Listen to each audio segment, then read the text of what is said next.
and any other biographical background information that you think is important to share with the audience here this evening. So Senator Connor, thank you for being here, and if you wouldn't mind providing the first opening remark. Thank you, Dick, and thank you all for coming. I'm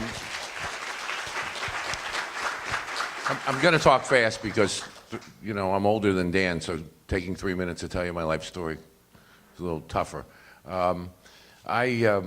I was born in New Jersey, first in my family to go to college. Graduated from law school. I went through school on full tuition, worked night shifts and whatever to pay my living expenses. I moved to Brooklyn Heights in 1970, went to work for White & Case, a large law firm. Was there for 3 or 4 years, then was at Xerox Corporation in Stamford, Connecticut, and I commuted from Brooklyn Heights to Connecticut every day to do work in the general counsel's office.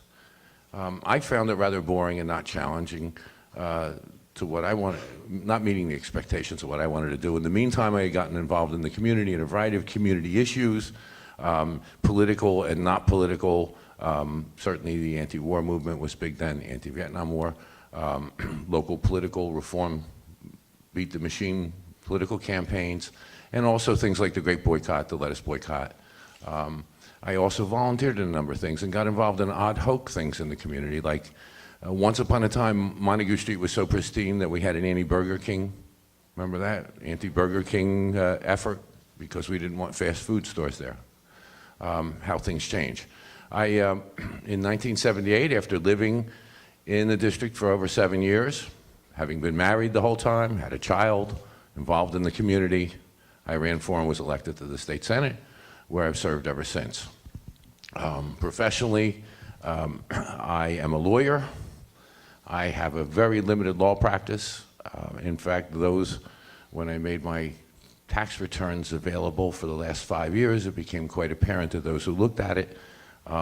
The amount of time I spend practicing law varies. In the last 5 years, 1 year it was 18 hours for the year, and in a very busy year it was 100 hours, roughly. So it's very, very part-time. So in essence, I've been a full-time state senator. I work 7 days a week at it. I have the district, you know, no one's described the district. It's not just here. It's the Lower East Side all the way up to 14th Street. On the west side, Tribeca, Soho, Lower Manhattan, part of Williamsburg, Carroll Gardens, Cobble Hill. So it's multilingual, multi-ethnic, and spread out.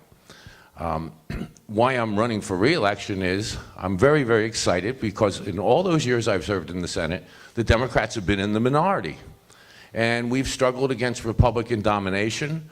I have led the effort over the years to change repressive rules, to bring about an open legislative process. The transcripts, if anybody wants to bother to look at the record, are full of speeches by me decrying bills being bought out in the middle of the night without having seen the light of day, in a hearing of me complaining bitterly about the lack of a democratic small d process in the state Senate.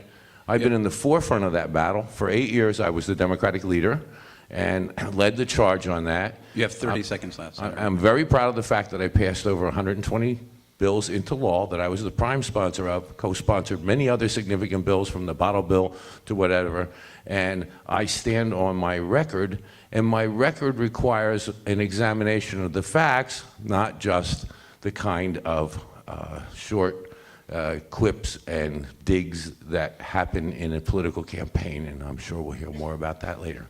Thank you. Thank you.